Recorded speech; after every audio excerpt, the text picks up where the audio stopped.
Halo, bertemu lagi bersama saya Maria Alexandra Scarlett Louis Cleopatra dengan NIM 20050974062 dari kelas PTIB 2020 jurusan Teknik Informatika Universitas Negeri Surabaya. Di sini saya kembali untuk membahas model infrastruktur jaringan. Nah, apa sih model infrastruktur jaringan itu? Di sini kita akan perkenalan dengannya. Nah, infrastruktur jaringan merupakan sebuah kumpulan sistem komputer yang saling berhubungan, dihubungkan oleh berbagai macam bagian dari sebuah arsitektur telekomunikasi. Secara khusus, infrastruktur ini mengacu pada organisasi dan berbagai bagian konfigurasi dari jaringan komputer individu sampai pada router, kabel, wireless access point, switch, backbone, network protocol, dan network access methodologies. Lalu kita akan beralih pada jenis-jenisnya. Di sini yang pertama ada jaringan fisik. Apa sih infrastruktur fisik itu? Sesuai dengan namanya, fisik maka akan banyak berhubungan dengan komponen atau perangkat fisik pada suatu jaringan komputer. Contoh pada topologi jaringan yang kalian pakai, memakai kabel backbone Gigabit Ethernet. Maka kalian harus memakai kabel Cat5e agar bisa mendukung speed gigabit. Yang kedua, ada infrastruktur jaringan logikal. Nah, dari satu jaringan, komputer bisa merupakan konfigurasi dari banyak software atau package atau sistem yang menghubungkan, mengelola, dan mengamankan host atau klien pada jaringan.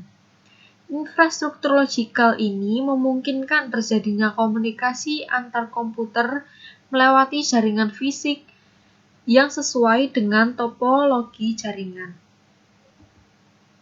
Kita beralih pada contoh infrastruktur fisik.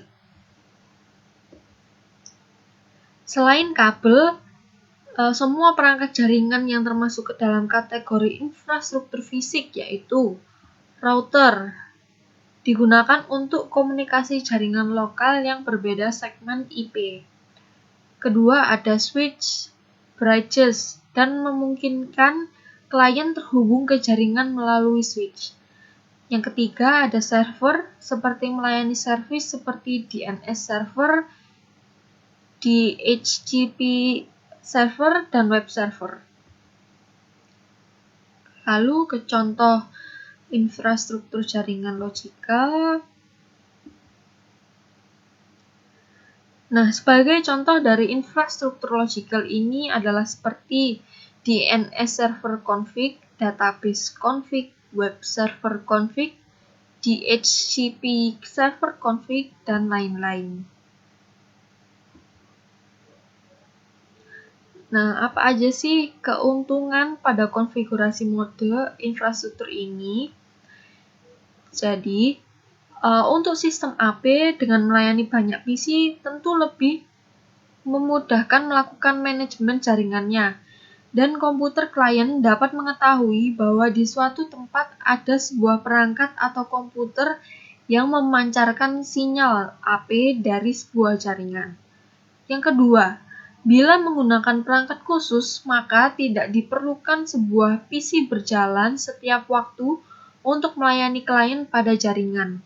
Umumnya perangkat AP dapat dihubungkan langsung ke sebuah switch atau sebuah jaringan LAN, sehingga dapat menghubungkan komputer yang menggunakan Wi-Fi untuk dapat masuk ke dalam sebuah jaringan. Dan yang ketiga, sistem keamanan pada AP lebih terjamin.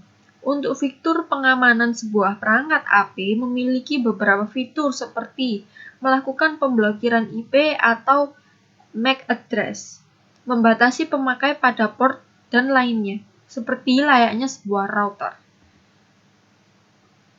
Nah, itu dia Terima kasih sudah menyaksikan penjelasan saya mengenai infrastruktur jaringan. Bila ada pertanyaan, silahkan ditulis di kolom komentar. Saya mohon maaf bila ada salah kata. Saya tutup penjelasan saya kali ini. Terima kasih, sampai berjumpa di kesempatan lainnya.